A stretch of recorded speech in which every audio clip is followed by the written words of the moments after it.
নমস্কার, নতুন বাংলা থেকে বলছি সন্ময় বন্দ্যোপাধ্যায়। কথায় আছে না, বাংলা একটা কথায়, গোদের ওপর বিস্ফোরা।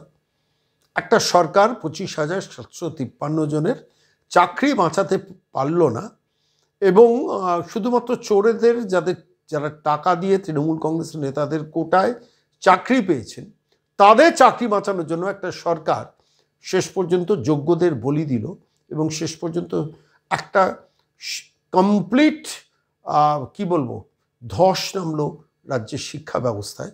ঠিক সেই পরিস্থিতিতে দাঁড়িয়ে যখন আমরা সেটা নিয়ে চর্চা করছি, 31শে ডিসেম্বর পর্যন্ত এখনও পর্যন্ত যারা চিহ্নিত টেন্টেড নন, তাদের গ্লানি নিয়ে স্কুলের দরজায় যেতে হবে 31শে ডিসেম্বর পর্যন্ত চাকরি করতে, এবং যারা টেন্টেড তারা স্কুলে যেতে পারবেন না, যারা গ্রুপ সি স্কুলে যেতে পারবেন না, যারা গ্রুপ ডি তারা স্কুলে যেতে পারবেন না। এই যখন ভয়াবহ অবস্থা, ঠিক সেই সময় রাজ্য সরকার তখন বানিয়ে বানিয়ে কিছু কাহিনী বানানোর চেষ্টা করছেন। ব্রাত্য বসু মিথ্যা কথা বলছেন, রাজ্যের মুখ্যমন্ত্রী মমতা বন্দ্যোপাধ্যায় মূল প্রশ্নকে সাংবাদিকরা করলেই সেটাকে এড়িয়ে যাওয়ার চেষ্টা করছেন। এসব নানান কাহিনী আমরা গতকাল দেখছিলাম, কিন্তু তার মধ্যে একটা বড় খবর সংবাদ মাধ্যমে সেভাবে রিফ্লেক্টেড হলো না। সেটা হচ্ছে রাজ্য সরকারের, রাজ্য স্কুল সার্ভিস কমিশনের বিরুদ্ধে শেষ পর্যন্ত একটা কন্টেম্পট অফ কোর্ট কেস ফাইলড হলো কলকাতা হাইকোর্টে। জাস্টিস দেবাংশু বসাকের ঘরে আদালত অবমাননার একটা কেস শেষ পর্যন্ত ফাইল হলো, এবং তার শুনানি সম্ভবত সোমবার। কি আছে তাতে? মূলত 3টে অভিযোগ নিয়ে আইনজীবীরা গেছেন। আইনজীবী সুদীপ্ত দাশগুপ্তই জানালেন যে যিনি এই মামলার আইনজীবী সুদীপ্ত দাশগুপ্ত এবং আইনজীবী বিক্রম বন্দ্যোপাধ্যায়, যারা এই মামলাটা মূলত লড়াইটা করছেন, আইনজীবী সুদীপ্ত দাশগুপ্ত আমাদের কাছে মুখ খুললেন, বললেন আমরা 3টে বিষয় নিয়ে সন্মবাবু কন্টেম্পট অফ কোর্ট করেছি। প্রথমত, যারা টেন্টেড, অর্থাৎ ইতিমধ্যে স্কুল সার্ভিস কমিশন সুপ্রিম কোর্টকে জানিয়েছে যে এরা এরা এরা এরা চিহ্নিত টেন্টেড, অর্থাৎ এরা অন্যায় পথে চাকরি পেয়েছে, টাকা দিয়ে হোক, কোটায় হোক, যেভাবে হোক চাকরি পাওয়ার কথা নয়, তারা চাকরি পেয়েছেন।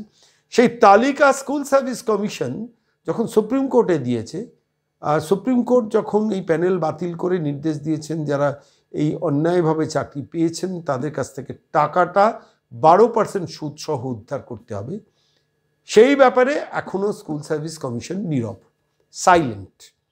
এখনও পর্যন্ত তারা কোনো রিয়াকশন জানায়নি, মানে তারা কোনো অ্যাক্টিভনেস দেখাচ্ছে না এই ব্যাপারে, টাকা উদ্ধারের ব্যাপারে। গ্রুপ সি, গ্রুপ ডি এবং অবশ্যই টেন্টেড, যারা টেন্টেড লিস্ট জমা, স্কুল শিক্ষকের মধ্যে যারা tainted list school service commission জমা দিয়েছে, তাহলে সেখান থেকে তার টাকাটা রিকভার করবেন না কেন? সুপ্রিম কোর্টের অর্ডার অনুযায়ী বলছেন আমরা কন্টেম্পট অফ কোর্টে আদালত অবমাননার বিষয়ে এটিকে অন্তর্ভুক্ত করেছি প্রথমত।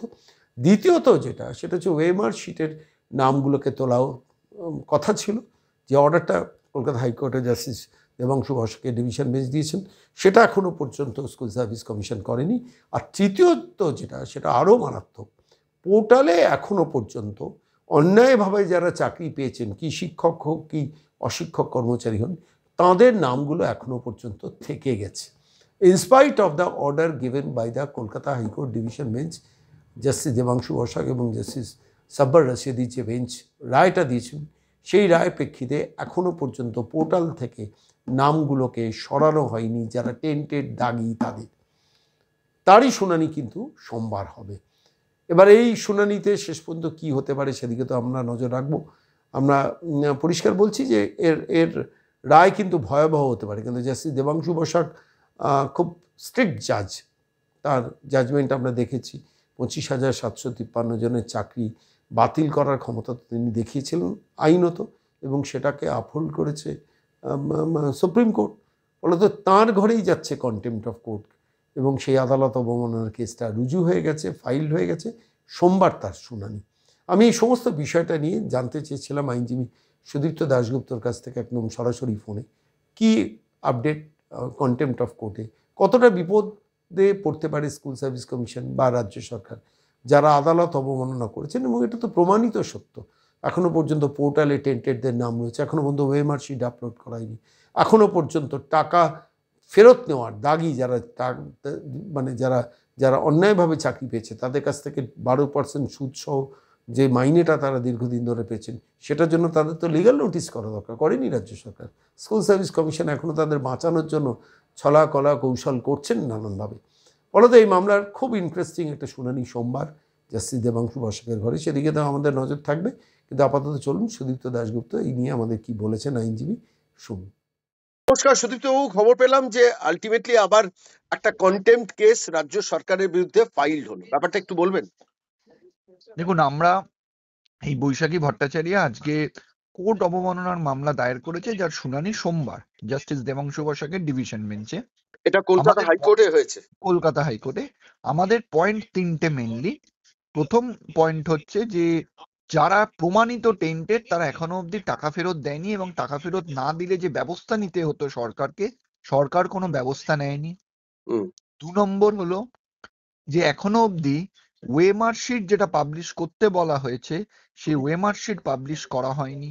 হুম 3 নম্বর হলো এখনো দেখা যাচ্ছে যে স্যালারি পোর্টালে শিক্ষকদের নাম আছে বা অশিক্ষক কর্মীদের নাম আছে। হুম যদি সেটা থেকে থাকে, তাহলে এই আজকের সুপ্রিম কোর্টের অর্ডারে তো শুধু যারা আপাতত প্রমাণিত টেন্টেড না তারা থাকবে, এখানে আনটেন্টেড যারা টেন্টেড তারা থাকছে কি করে? হুম তার মানে ইচ্ছাকৃতভাবে এই অর্ডার অবমাননা করা হচ্ছে। হুম হুম আর চতুর্থ হলো যে নিয়োগ প্রক্রিয়াকে চালু করতে হবে। সেটা যদিও আজ সুপ্রিম কোর্ট বলে দিয়েছে এর মধ্যে চালু করতে হবে, কিন্তু চালু করে জিনিসটাকে সুষ্ঠুভাবে করানোর পদ্ধতিটার জন্য আমরা কন্টেম্প করেছি। এবং কন্টেম্পটে আরেকটা ডিরেকশন ছিল ডিভিশন বেঞ্চে, হুম। যে এই পরীক্ষা রিলেটেড সমস্ত ডকুমেন্ট স্বচ্ছতার জন্য পাবলিক ডোমেনে আনতে হবে, সেটাও এখনো অবধি কোনো ব্যবস্থা তারা নেয়নি। মানে পরীক্ষা রিলেটেড বলতে যেটা নতুন পরীক্ষা হবে সেটা না, যা পরীক্ষা সেই রিলেটেড নতুন যে পরীক্ষা হবে, তার সমস্ত ডকুমেন্ট গুলোকে পাবলিক ডোমেইনে আনতে হবে। হ্যাঁ।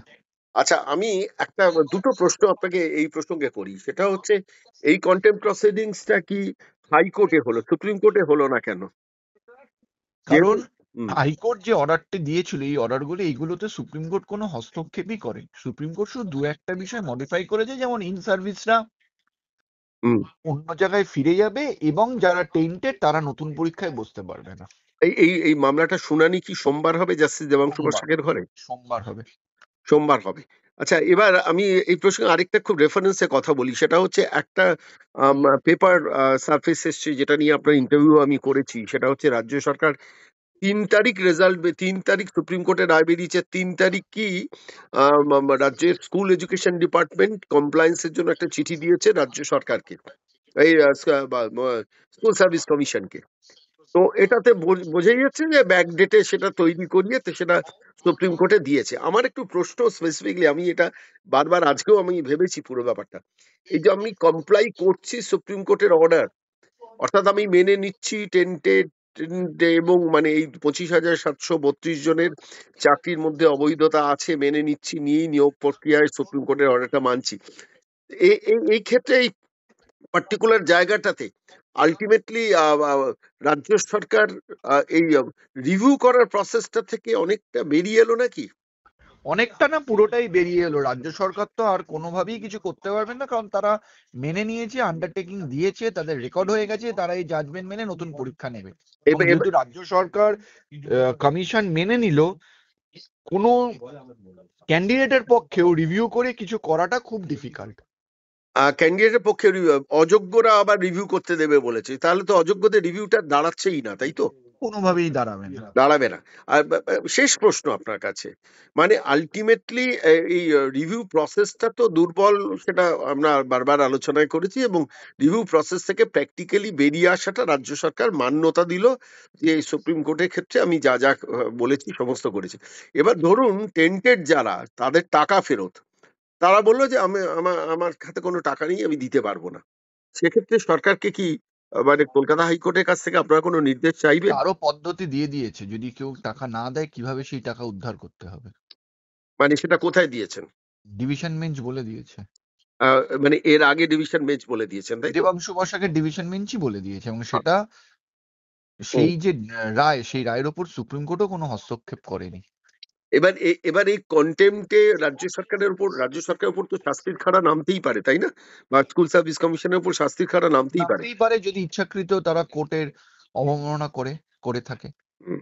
আবার একটা ব্যাকডেটে কোনো চিঠি বার করবে, এটাই তো দেখা ব্যাপার। যাক না, ব্যাক ডেটে বার করলে তো আমরাও তো আছি না, অত তো সহজ না সবকিছু।